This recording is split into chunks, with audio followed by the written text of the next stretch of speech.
suffering is due to sin reflects a simplistic theology that Job rejects. The dialogues between Job and his friends and later with God delve into the mysteries of divine wisdom and the inscrutability of God's ways. The book of Job does not provide easy answers, but presents a narrative where faith is tested and the righteous endure suffering without immediate justification.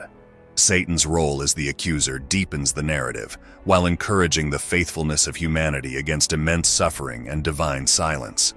In the end, Job's restoration and God's final discourse transcend the initial wager between God and Satan.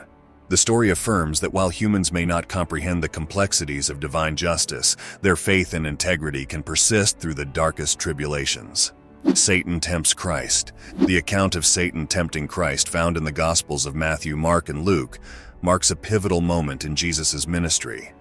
Known as the temptation of Christ, this episode highlights Jesus' spiritual and moral fortitude as he confronts Satan, revealing his divine mission and obedience to God.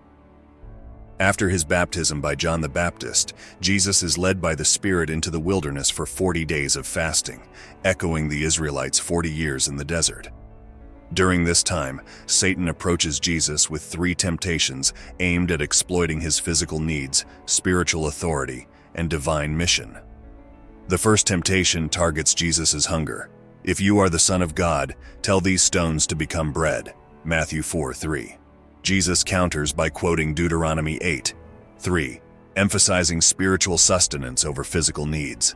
"Man shall not live on bread alone, but on every word that comes from the mouth of God." Matthew 4:4.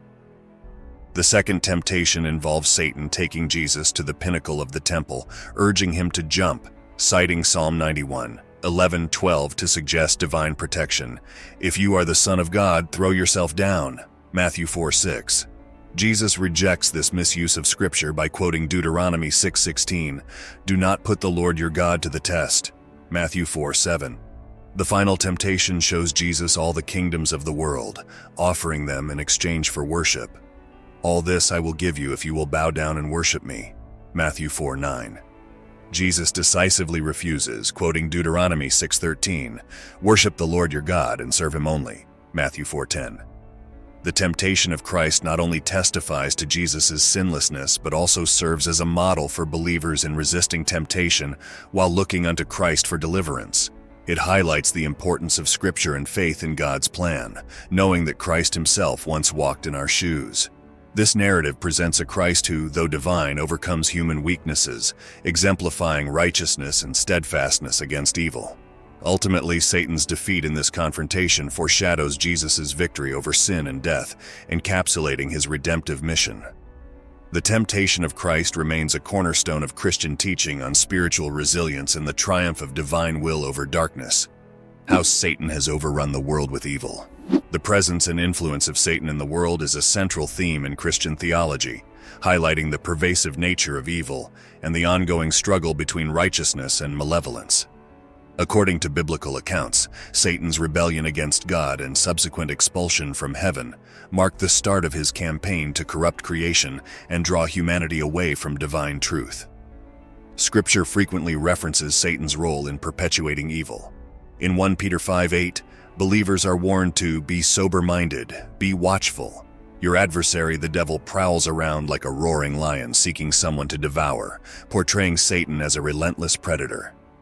Similarly, 1 John 5:19 asserts, "The whole world lies in the power of the evil one," reflecting the significant influence Satan holds over the fallen world, manifesting in sin, suffering, and moral decay. The Apostle Paul further elaborates on this in Ephesians 6:12, describing the spiritual warfare believers face. "For we do not wrestle against flesh and blood, but against the rulers, against the authorities, against the cosmic powers over this present darkness, against the spiritual forces of evil in the heavenly places." This passage indicates that Satan's reach extends beyond human actions to the principalities and powers governing worldly affairs. Historical and contemporary events such as war, injustice, and moral degradation often illustrate Satan's corrupting power. Jesus himself refers to Satan as the ruler of this world, John 12:31, 14:30, highlighting his extensive but ultimately temporary authority over earthly matters. Satan's ultimate end. The ultimate end of Satan in Christian theology demonstrates God's sovereignty and the triumph of good over evil. Scriptural texts narrate Satan's final defeat as both the culmination of a cosmic struggle and an affirmation of divine justice. The Book of Revelations provides a detailed account of Satan's fate. In Revelation 20:1-3, John describes an angel binding Satan for 1,000 years, symbolizing a temporary cessation of his influence. This is a prelude to Satan's final judgment. Revelation 20:7-10 details his ultimate defeat, where Satan is finally cast into the lake of fire to be tormented forever. This eternal punishment signifies the end of Satan's reign and the establishment of God's justice. Old Testament prophecies such as Isaiah 14:12-15 also hint at Satan's downfall, emphasizing his hubris and inevitable defeat. The New Testament reinforces this theme. Romans 16:20 assures believers that the God of peace will soon crush Satan under your feet.